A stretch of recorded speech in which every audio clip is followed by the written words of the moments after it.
Good afternoon, everyone. Just what we'll do is quick intros, and then what I thought we could do is kind of walk you through kind of some of the high-level comments around what came out of the budget last week. I thought it was probably worth spending a little time talking about the speculation leading up to the budget as well, because there was a huge amount of noise, and almost just kind of reflecting on what actually happened as a result of the kind of prior to the budget reflections, post actually what's happened.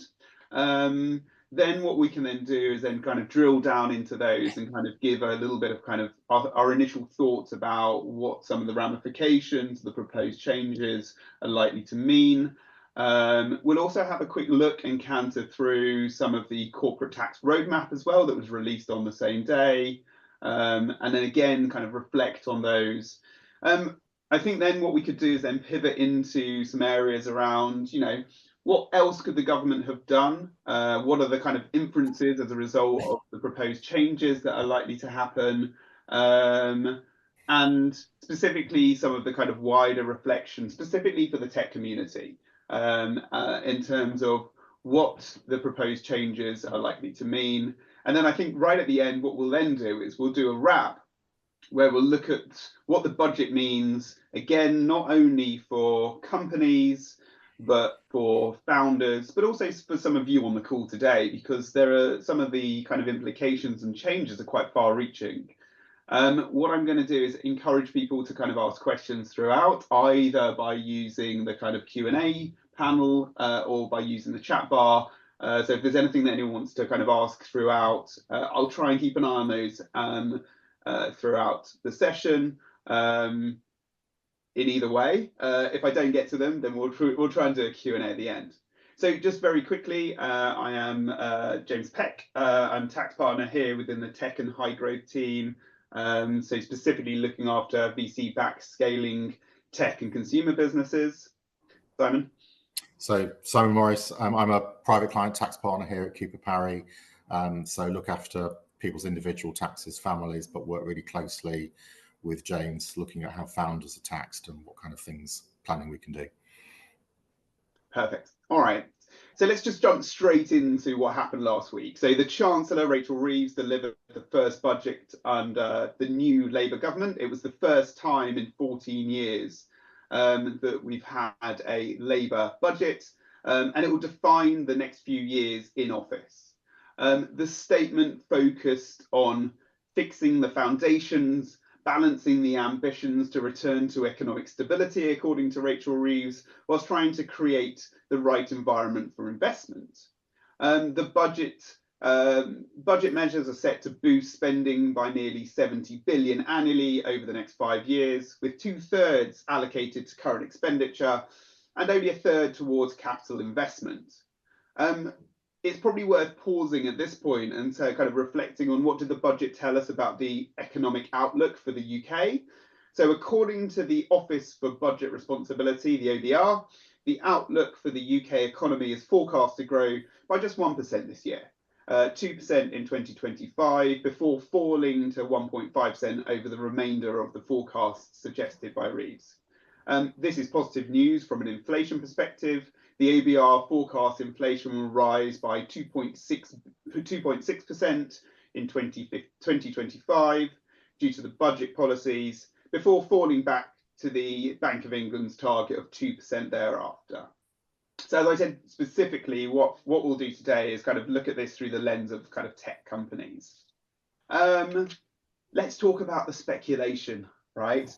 There was huge amounts of speculation prior to the budget. And actually during the budget itself, there was huge amounts of discussion around this £22 billion deficit, or what Starmer referred to as the black hole in public spending. I think if we were going to take a very pessimistic view, given the fact that national debt is sitting at a figure of about 3 trillion, this fixation on the 22 billion could be seen in a negative way as setting a relatively low hurdle that the Labour government could be seen to achieve over the next 3, 4, 5 years. But obviously, I'm going to try and take a measured approach here of kind of discussing the measures that were addressed and not go deep down into kind of too much of a political black hole. So we're all aware that there were some very kind of speculative concerns leading up to the budget. So specifically, we know that the government obviously set out a milestone saying that there were huge deficits in terms of public finance that they needed to address. Now, that was driving an agenda which obviously said that with the Labour government, there was going to be quite substantial changes in terms of some of the tax reforms. And the concern that we had was that there were several areas that were being addressed that fundamentally suggested that there were going to be substantial hikes to taxes. So the overarching concern that we had prior to the budget was that CGT rates, or capital gains tax rates, which taxes shareholders, fundamentally was going to align with income tax rates. And therefore, what were the inferences in relation to that? Thankfully, that didn't happen. And we'll discuss in more detail what the proposed plans are in relation to that, but also areas around where this might go in the future as well. So if we look at what, sorry, Simon. I was going to say, it's probably also worth just mentioning, James, to a certain extent, she was a little stymied by some of the election commitments that had been made. So, you know, they were very clear that there were going to be no changes to VAT, to income tax, to corporation tax. And as tax people, you and I know that, you know, those are the big three that generate tax revenues. So to a certain extent, she had a difficult job to fill. The other thing I would say, and again, a minor point, but almost the worst bit of bad news was for them as a party was the decision to take away the winter fuel allowance, which interestingly they announced in the summer, not as part of the budget. So I think that sort of set expectations running as well. Isn't it? And specifically that kind of, we'll get onto this in a bit more detail, but changing tax policy throughout the year is quite unknown, isn't it? Well, there was that, and then again we'll come on to it, but I think the most alarming thing about the budget was the fact that they changed the capital gains tax rate partway through the year. So ignoring what Liz Truss did with national insurance, it's been pretty settled for decades that tax rates change on the 6th of April.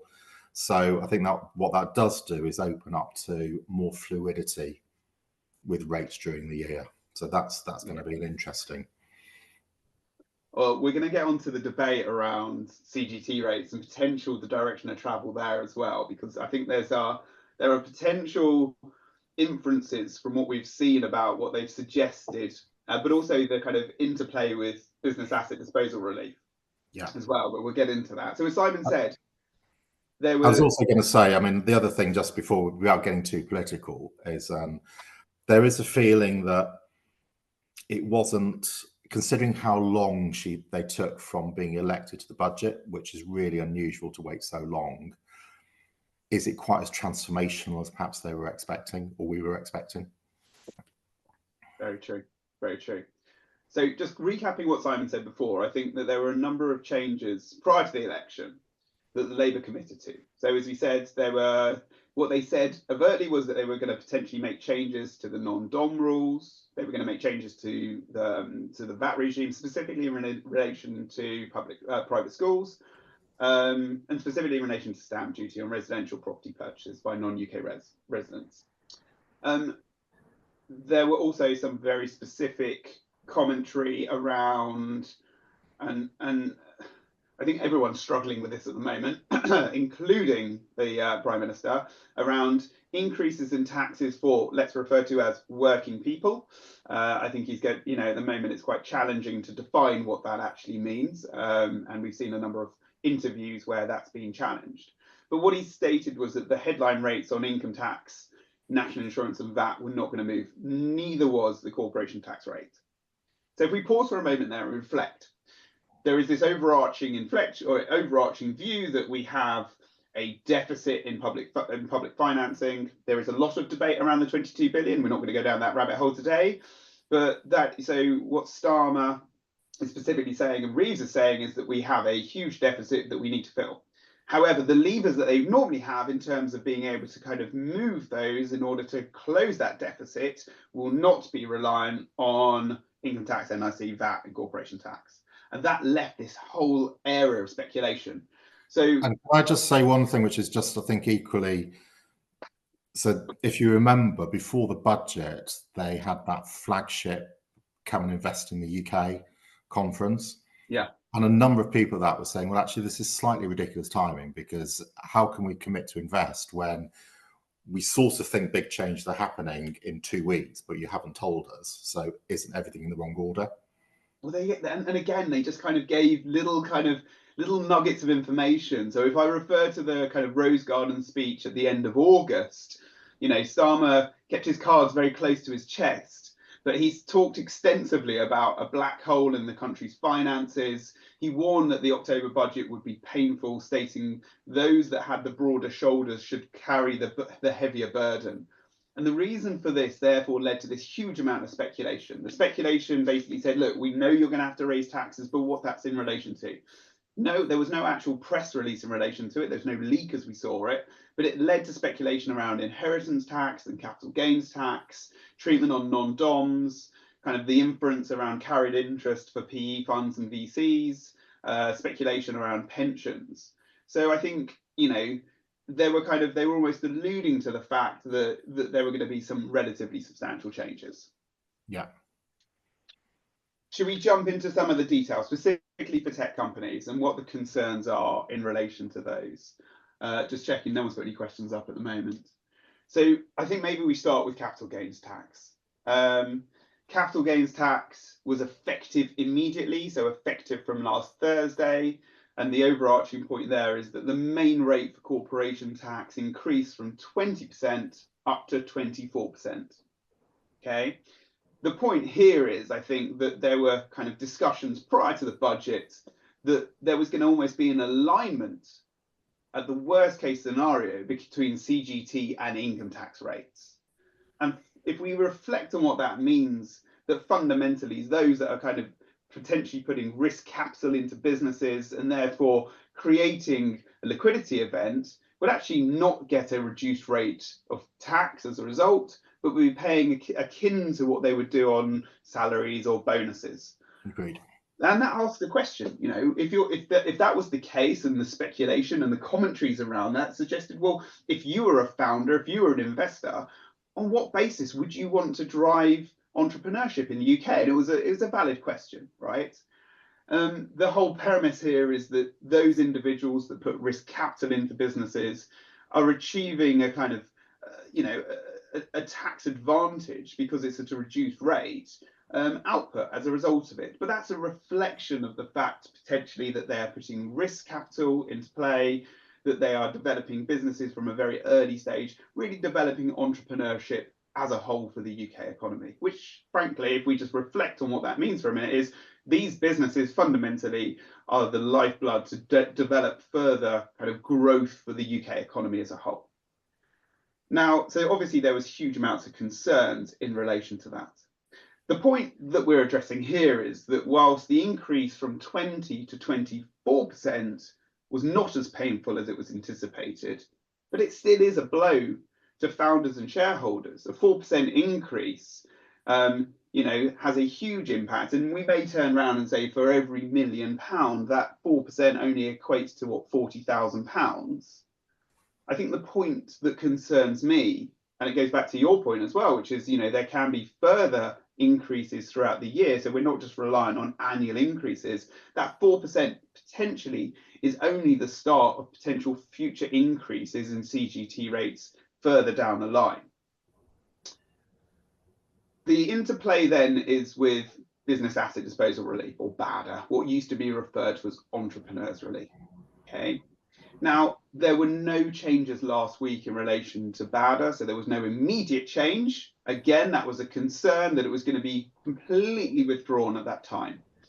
What the government have said is that the 10% tax rate will increase up to 14% in 2025 and further increase to 18% in 2026. Now, the concern here is, there are actually a number of concerns, but the overarching concern is that there is a kind of almost a closing of the gap between business asset disposal and business asset disposal and the CGT rates. And the concern that I have here is that prior to the budget, we had a gap of say 10%. Now that's shrinking, right? So if by 2026 it goes up to 18%, the delta at the moment between business asset disposal and then CGT rates is 6%. The concern that I have there then is, and Simon, I appreciate your view on this as well, but if there is a shrinking then of that difference, my concern is then that that will lead to a further increase in CGT rates in the future in order to kind of capture further revenues from an HMRC perspective. I mean, what is interesting, was interesting to tax people, I ought to preface that with, is that the capital gains tax rate increase happened last week with immediate effect. The change to the BADR rate doesn't happen until the 6th of April. And if you step back a bit and you think, actually, what is HMRC's prime function now? It's to raise revenue. Mm. One of the challenges that the government have with capital gains tax is the delay in paying the tax from crystallising the gain is quite a lengthy one. So there is a school of thought that she has deliberately delayed the BADR increase until the 6th of April with a view of pushing more transactions into this year so that she raises more taxes earlier. Yes, definitely. And it's just quite it's just another way of just thinking, actually. It's not just about how much revenue you raise, but at what point you raise it. Yeah, because you could definitely see an argument if she was to, and this was one of the concerns, if you scrapped business asset disposal relief effective from last week and then increase CGT rates immediately, there was a number of commentaries around that said, actually, what that's more likely to do is those individuals who have shareholdings will hold on to them for a longer period of time and therefore not create those revenues that you were talking about there. So what she's done is potentially left a window open for the next 6 months where people will then kind of potentially take advantage of it. But again, it's only an advantage in as much as it relates to relates to 4%. Right. And then one direction of travel, which, I mean, you're right, CGT rates are increasing. There are a number of countries, the US is one, where they actually have different CGT rates according to how long you hold the asset. Yes. So it would be quite an easy thing to say, if you were flipping things, you pay a higher rate than a long-term investor. We're not there yet. But again, I think it's just another example of CGT is increasingly going to be seen as a revenue raiser. Yeah. But that's how it used to operate. CGT used to have kind of mechanisms that, depending on the amount of time that you held your shares, with indexation and with tapering, allowed you to kind of move into that space. We'll come on to that at a later stage, I think, where we start to look at some of the wider reflections of what business or what the government could, in theory. I mean, it's probably worth, James, just finishing off with the capital gains tax rate changes, which are the changes to carried interest. We'll come on. Should we come on to that in a minute? I was just going to raise a couple other points on the kind of changes to CGT and business asset disposal. I think one of the things that's really interesting, there was quite a lot of planning that was done prior to the budget in itself, where companies were, I don't want to say artificially creating a liquidity event, but creating a new co-structure so there could then be a kind of disposal event to lock in reduced CGT rates in case there was going to be a substantial increase. So some of that planning was about setting up a new co-structure. When you do a new co-structure, what you're able to then do is basically apply for basically a share for share treatment. Now, one of the things that you can do is you can disapply that treatment, so you can immediately trigger a tax charge. It's referred to, and the government have said specifically as a result of the budget, that any anti-forestalling provisions under section 169Q, which disapplied the share for share treatment under section 127, that's now been blocked in its entirety. So any pre-planning that was done in relation to that is null and void, and therefore kicks into these kind of anti-forestalling provisions.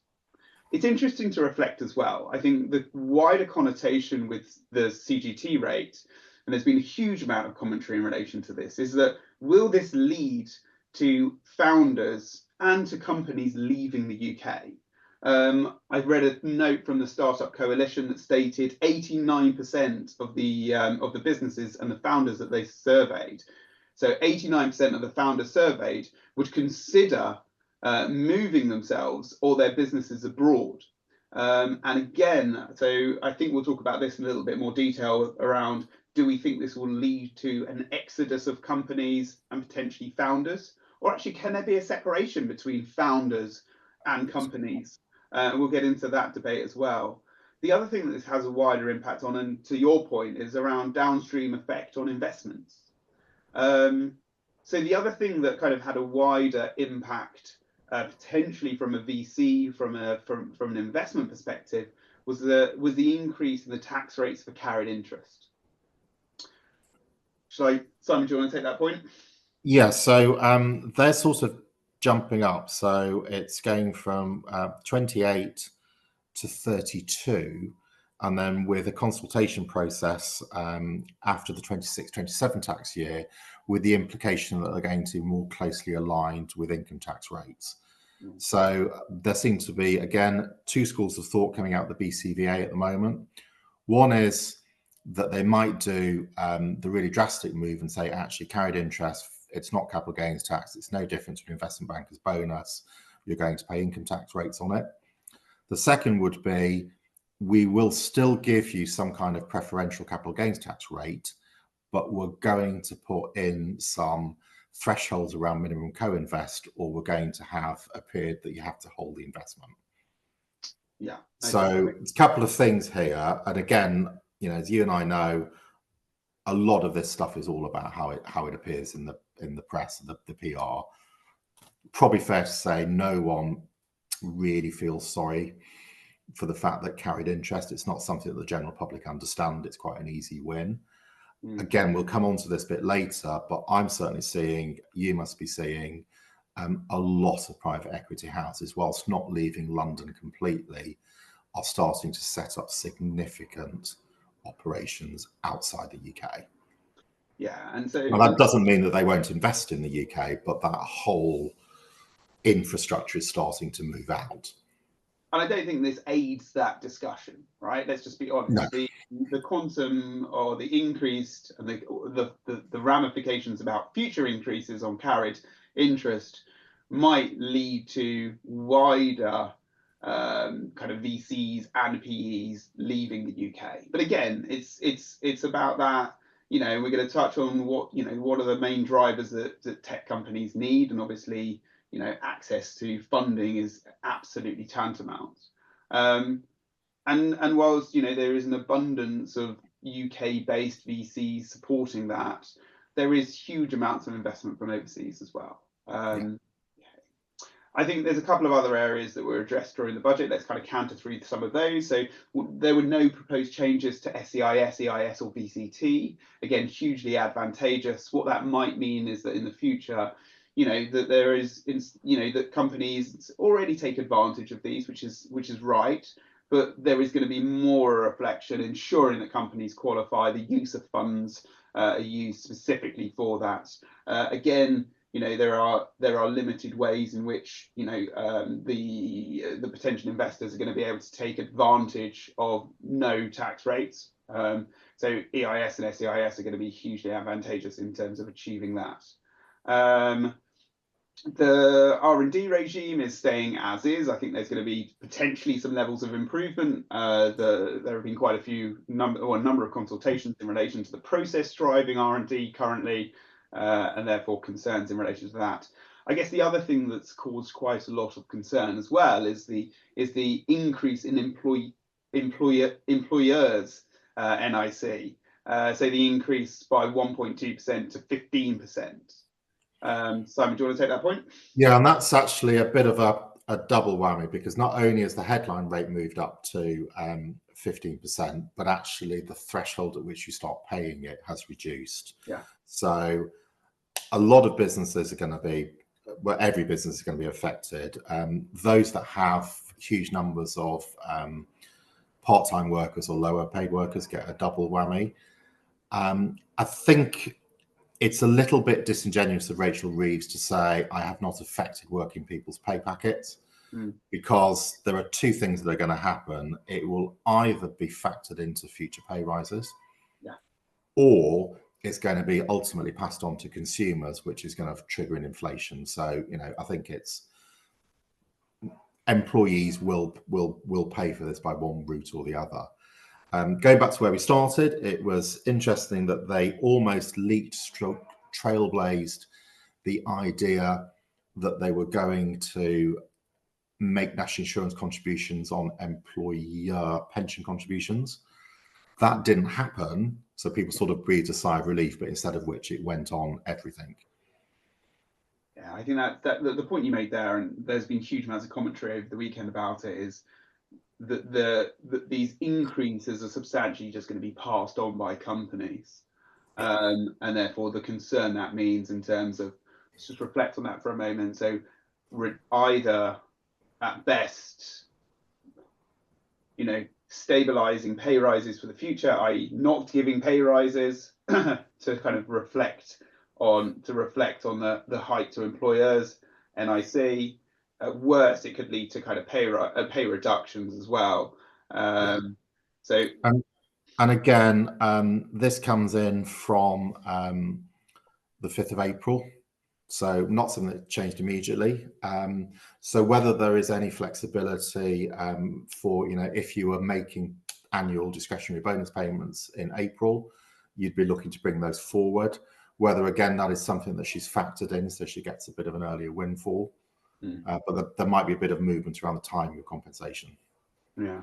It's worth just reflecting, we might come back to this later as well, that if that is the case and there are going to be pay freezes, or companies are going to implement pay freezes as a result, then actually with inflation increasing, what that might mean also is that actually from a standard of living perspective, that leaves people generally worse off from a month-to-month basis as a result. So again, that doesn't seem to necessarily kind of outline what Reeves was suggesting from the get-go, which is, supporting individuals more holistically.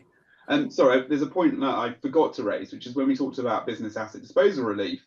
The point there also is that we know that tech companies are, in talking about the pay that's offered to relevant individuals, huge numbers of individuals within these organizations are remunerated through share options, and specifically through EMI and through CSOP. The advantage, obviously, that EMI offers you is that it gives you the ability to access business asset disposal relief to 10%, as it currently stands at the moment. And therefore, as those numbers increase up to 14% and then subsequently to 18%, it still makes it attractive in order to kind of issue EMI options, and for those individuals in order to sell their options in the future, but obviously not as advantageous as it used to be. And therefore, again, it begs the question around, and we'll come on to this, which is, should, we know this government like to define certain terms, working people. Should there be definitions applied to certain aspects and certain ecosystems within the economy that are really driving growth? Again, that might be an area I'd quite like to have a little discussion about that. So look, in summary, I think what we've seen is increases in CGT, increases in business asset disposal relief, increases in employers, NIC. We've seen the point around carried increasing, changing. So there was one other small increase, James, but I mention it because it sort of, so stamp duty, they put another 2% on people with second homes. Yeah. That's interesting for two reasons. Stamp duty is far and away the most efficient tax. There's next to no tax avoidance. It's collected at the point of sale, paid across. But, and we'll, again, at the risk of saying going to the end, we'll come on to this. Interestingly, they didn't increase the rate of stamp duty applicable to non-residents. So it just helps if, if we have, founders who wish to leave. It almost seems as though she missed a trick there. Yeah, understood. And we've got these new residency-based rules that are coming in to replace the kind of non-dom regime as well. What's the kind of high-level kind of view? So the really high level is that the non-dom regime has gone away. we are going to replace it with a relatively short term. So for the first 4 years of a new resident coming to the UK, they get a beneficial tax regime. Effectively, you'd only pay UK tax on UK source. It's quite an interesting approach. It's 4 years that are free. Its biggest competitor is probably Italy, which is 10 years, but you pay £200,000. And it will be interesting to see how that levels out with people moving. The danger is that the UK is going to, I think I read in the FT the other day, will become the Bahamas of Europe, where people will flit in for a few years and then leave. One potential advantage of these rules, which I think hasn't really been picked up, is that a normal UK person who now leaves for 10 years and comes back to the UK will be treated exactly the same as a foreign national coming in. So they will be able to take advantage of tax breaks, whereas previously they never were. Yeah. Okay. So we might see some people who are leaving, and then I think there'll be a lot more flexibility about people coming in and out. Interesting. Because one of the things that obviously has been discussed at length is if CGT rates are increasing and we've got the founder community potentially leading to an exodus of those individuals, we therefore need to then reflect on what that might mean as they re-enter the UK at a later stage. Yes, so there's a lot more thinking and planning, and I think interestingly, as people increasingly become, for want of a better expression, global nomads, you can now plan. And we're, again, this sort of slightly fiction about people leaving the UK in droves. People are leaving for the tax definition, but they're still here. Yeah, it makes sense. Yeah. So the overarching view from last week is that it wasn't as bad as it could have been anticipated. There were quite a few substantial changes, but nothing. If we just reflect for a moment, there's nothing actually said that's substantially driving tax reforms to benefit entrepreneurial businesses. And I think that slightly grates with me, right? That we're kind of sitting there and we're taking this approach that says, well, there have been these substantial increases. We know that there's a deficit that needs to be met, and that's Reeves' objectives. But the whole premise here is that she's going to do that through increasing taxes as opposed to actually looking at driving sustained growth for these businesses, which. And I could say something slightly provocative, which is it's still a relatively old-fashioned tax system that relies on collecting taxes essentially from either people who employ people or people who are employed. Yeah. As the future of business moves and we employ fewer people, we haven't really addressed how we're going to collect, where we're going to pick up the delta. Yeah. So that's the kind of shift as we move to more AI models, and how potentially, if there is a replacement of individuals by computers and robots and AI, what exactly where do we and then the other thing I would mention, it's US election today, obviously. Interestingly, one of the throwaway pledges that Donald Trump made was that he would look at removing a US national's obligation to file taxes on a worldwide basis, irrespective of where they lived. It would be interesting to see if that does come to fruition. The new 4-year rules in the UK, we potentially might start being able to attract Americans into the UK, whereas at the moment, there's no real tax break for them. So I can see if that happens, there might be a fight for American talent. Yeah, absolutely. I can see that. There was always the point around, and I've only seen it once ever raised, and it was actually raised by Bill Gates in 2017, where he suggested a tax on, he actually referred to a tax on robots at that time that were going to replace humans. It wasn't very well accepted, but again, I think it brings to the forefront these ideas now, which is, how do we tax? Well, it's a really good point, and I think Norway is probably at the forefront, but not that much at the forefront. Is starting to think about, do you on AI companies that are using huge amounts of energy, do you almost charge a premium for their energy costs? Yeah. So there's lots of ways to do it. But and again, I think what I'm hearing is that the UK government haven't started grappling with any of this yet. No. At the same time that the budget was released, there was also the kind of government's corporate tax roadmap. I'm just going to spend 2 seconds kind of cantering through the kind of high level areas in relation to that. The aim there was to provide clarity about business taxes and highlight areas where the government expect to consider changes to ensure the tax system remains, as they refer to, as dynamic.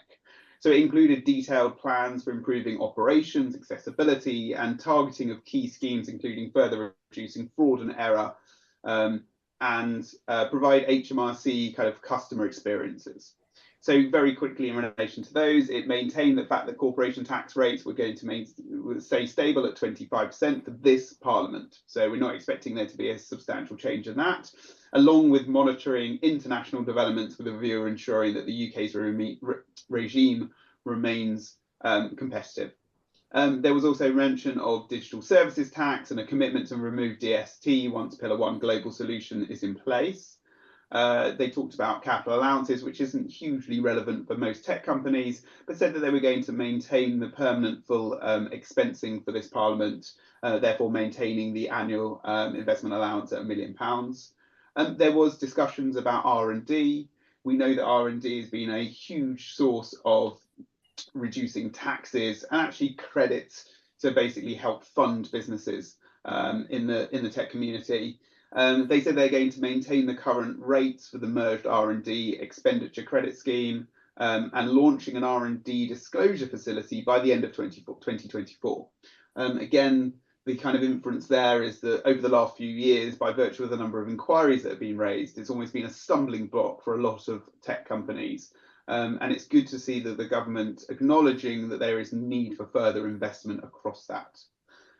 There was also a point around tax administration. The government will help to develop and to consult on new processes that will give what they refer to as investors in major projects increased advanced certainty. So actually listening in terms of the approach that companies are going to take. And I think that's probably a nod to the fact that there is likely to be more globalization in the future.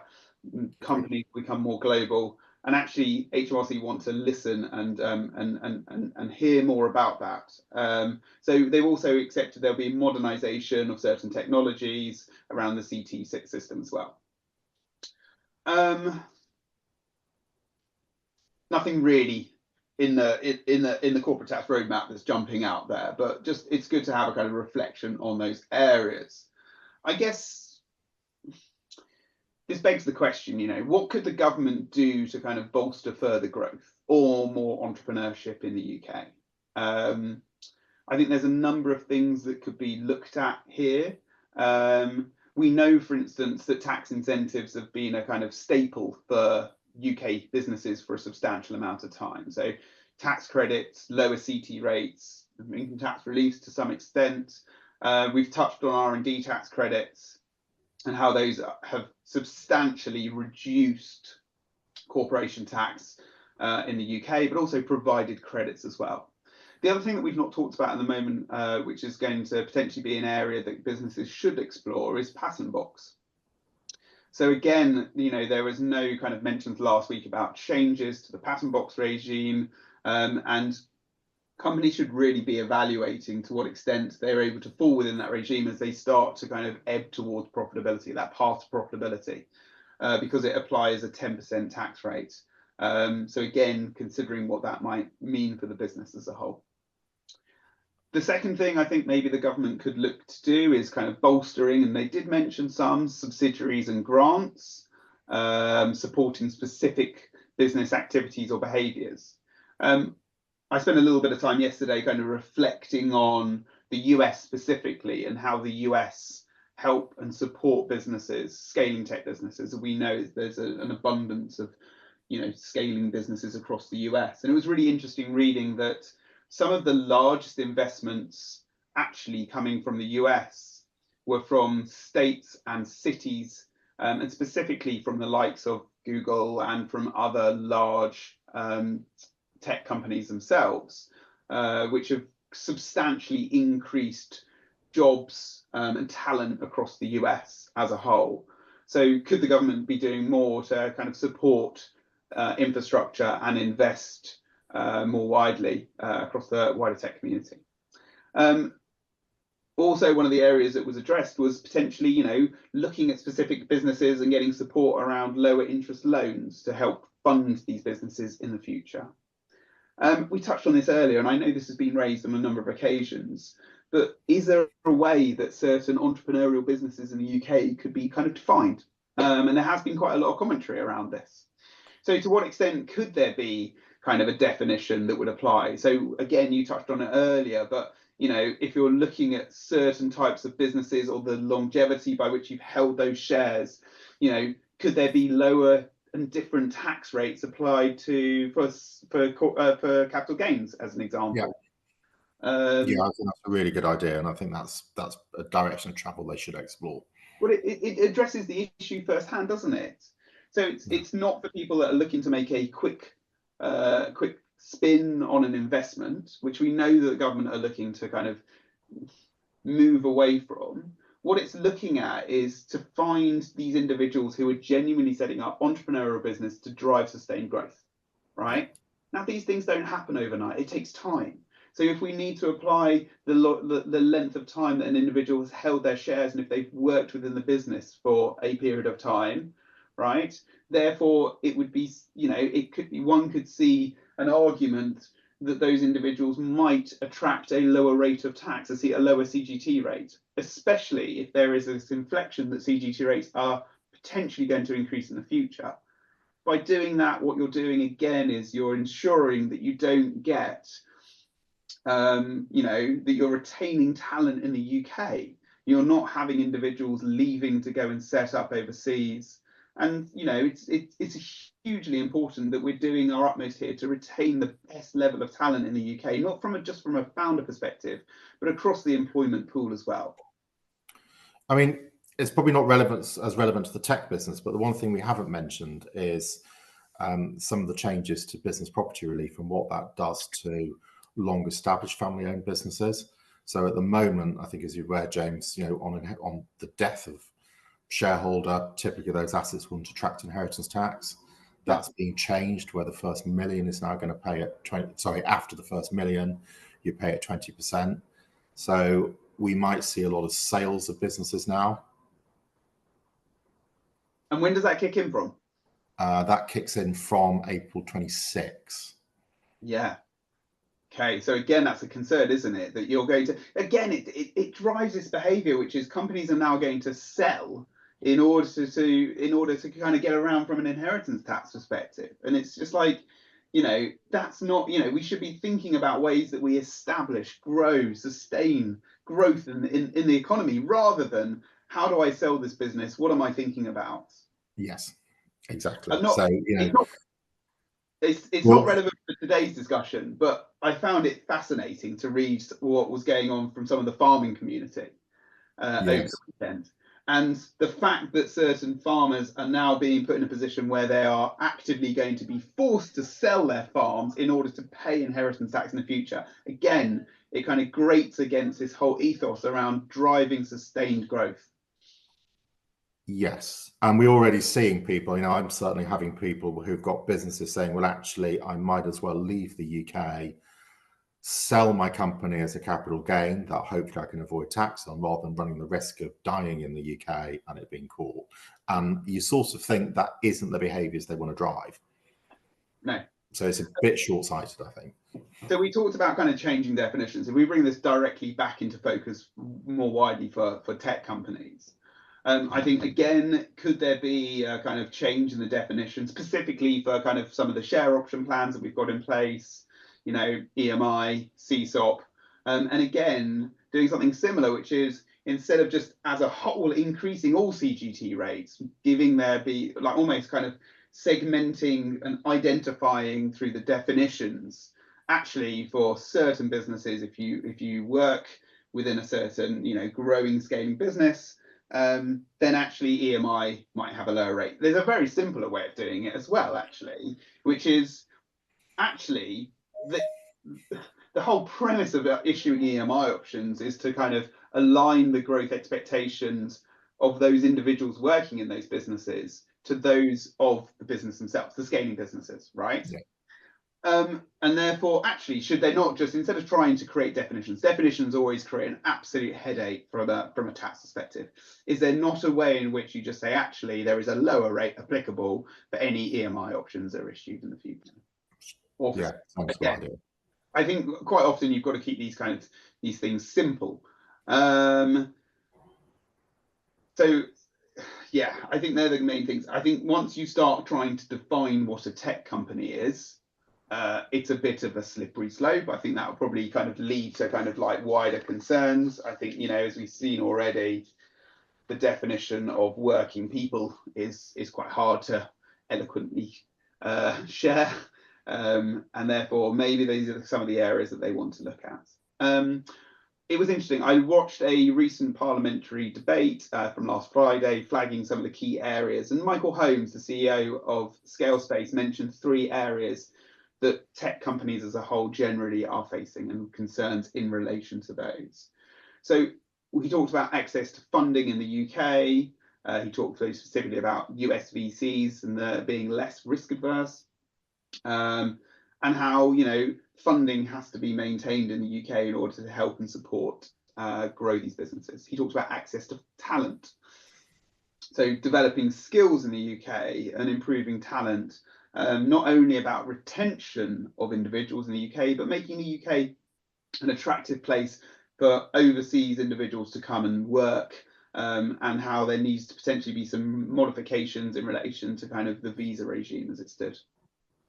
And he also talks about some pain points in terms of some of the kind of key tax incentives that we've got. R&D and EIS was specifically mentioned. He said, obviously, at the moment, HMRC are taking quite a defensive approach due to the high levels of fraudulent activity that have been undertaken. But again, the right level of investment to help businesses at the right stage are absolutely necessary in order to substantiate and grow the businesses. I was expecting more questions. Maybe I've missed them. Maybe it's worth me just trying to see if I can find some questions, but I don't think there have been any yet. If anyone's got any questions, please do kind of pop them in the chat as we go. It was interesting. I kind of found some really interesting quotes from last week's budget. So Janine Herp, the CEO of Innovate Finance, reflected on a few areas. Specifically, she said that the budget was always going to be challenging, a challenging balancing act between stimulating growth and fixing public finances. She said, we note, however, that the changes to CGT and business asset disposal relief, the knock-on effect on EMI incentives, which enable smaller firms to attract talent, and the increase in employers' NIC will increase costs and reduce incentives for entrepreneurship to start and grow businesses, impacting the competitiveness of the UK. I thought there was a really interesting point that was made by Rita Zanskina, the founder of the fintech company Concrete. She said, with the booming tech industry and so many innovative startups, it's easy to see why the spring budget claimed the UK was on track to become the world's next Silicon Valley. Her statement then stated it was not reflected in the autumn statement, a new chancellor, and it seems a new set of priorities. So again, I think we've touched on some of those areas today. So just in terms of wrapping up some of the areas, in terms of, we've heard a huge amount about potential exoduses of businesses. Okay, now what are the ramifications of that? The concern there is that there are a number of founders who fundamentally take their businesses offshore. There are huge tax implications of taking UK businesses offshore, exit charges, migration charges, and the like. But actually what this might lead to is more of a kind of global footprint. You referred to kind of tax nomads before. Now, what it might mean is actually the government have said that they're going to sustain corporation taxes as they stand at the moment and work and improve on things like R&D. We know we've got Patent Box. We have key talent here. But what we might start to see is some of the founders potentially thinking about leaving the UK. Simon, what's the kind of inflection on the position where you might have founders starting to think about setting up overseas? So it's already happening. They are, Italy, I think, is being very successful at attracting financial services. Milan is really taken off. But the big growth area is the Middle East. Dubai, Abu Dhabi. I know that even before this latest set of announcements, the Abu Dhabi government had literally knocked on the door of every PE house in Mayfair and said, have you thought about moving? I think we have a set of rules in the UK that almost make it quite easy to leave. You can leave, you can still spend a significant amount of time here, and people are moving and then selling assets and staying out of the UK. And I think to your point about reinvestment, one thing that we might be starting to see is people leaving the UK, triggering a capital gain, but then choosing not to reinvest those proceeds back into the UK. Interesting. So not reinvesting those proceeds in the UK, but investing elsewhere. Yes. So there are certain countries, that are starting to appeal to serial investors and are creating an infrastructure that will enable those businesses to grow. And I think potentially that's the trick the UK have missed. Have we really created a platform to really become leading in these areas? So, the Abu Dhabi in particular is starting to carve out quite a niche. There are some random countries, at a much lower level. It's a little beyond me, but I don't know why Andorra has become the centre for influencers, but it's managed to carve that market out. So I think you can perhaps use tax and incentives to attract certain kinds of businesses, and I think some territories are being much better at that than perhaps we are. So this might not lead to the kind of, the concerns that we're going to have a mass exodus of tech companies. What it might mean is that there are potentially more founders basing themselves overseas. That just needs to be reflected on in terms of how companies run and the governance around these businesses in the future. But it might not lead to the mass exodus. But we might start to see people setting up, perhaps they might still have UK businesses here, but there might be subsidiaries overseas that might employ significant numbers of employees. So for instance, Dubai is trying to major on the fact, actually, come and employ people in Dubai for your entity, because we've got access to huge amounts of highly qualified people from the Indian subcontinent. They'll come and live in Dubai, but they won't necessarily come to the UK. So that's going to happen. I mean, we haven't touched on it, as probably the subject of a whole different webcast. We've also got to think about how attractive the UK is for businesses in terms of work permits and visas and being able to attract the right kind of people in. Yeah, absolutely. So, there's a load of things to think about and work through. Okay, all right. So just reflection there from a company perspective, companies don't effectively need to necessarily leave the UK. It doesn't seem like the worst place based on what the government have suggested. There haven't been any huge changes apart from the employers NIC. The concern then is that potentially founders might go and establish themselves overseas, and the kind of wider inference on that in terms of sustaining and growing businesses in the future. Obviously, we must touch on the fact that there is potentially going to be a question mark asked by the VCs and the PEs at the moment in terms of where they're going to set up. And actually, will that lead to a depletion of investment from VCs and PEs in the future? Again, that needs to be thought about and addressed. And I guess the point that we raised here from everyone's perspective is if we do see inflation increasing, we see pay rises, it's going to have a wider impact on individuals personally on a monthly basis in terms of what that means for individuals. Tom's asked a question. He said, nothing of note on R&D in the budget. Do you expect the government to work to resolve the backlog of inspections of historical claims that remain open? Oh, you've opened a can of worms there, Tom. Okay, so there's kind of a couple of views here in terms of the level of R&D inquiries. We know that HMRC basically opened a raft of inquiries. There are two teams of HMRC in terms of leading those inquiries, a more established team with the kind of inspectors that have been around for a number of years, and then a relatively junior team. So So depending on which team you receive that inquiry from can also then predicate the amount of time it takes in order to avoid to resolve those inquiries. I think what we're seeing at the moment is a kind of transition and move to HMRC trying to resolve them as quickly as possible. We know that, for instance, there have been, because of the volume of inquiries that they have raised, it has led to major delays in terms of resolving, finalising and paying out on claims. So the only thing that will resolve that is basically more resources into the relevant kind of teams within HMRC. So I don't have an immediate answer in relation to whether we can see, a reduction in R&D inquiries. But I think what they've done is they've, that they've really kind of driven home that message over the last 18 months about what they expect to see in terms of R&D.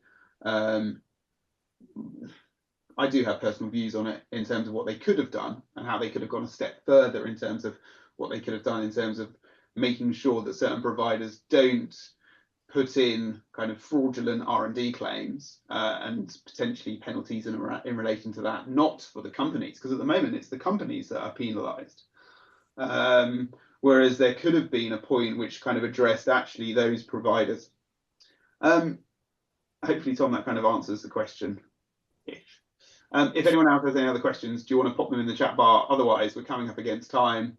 So hopefully everyone took something from that today. But if you've got any further questions, either drop Simon or myself a note afterwards. Yeah. And thank you all for attending.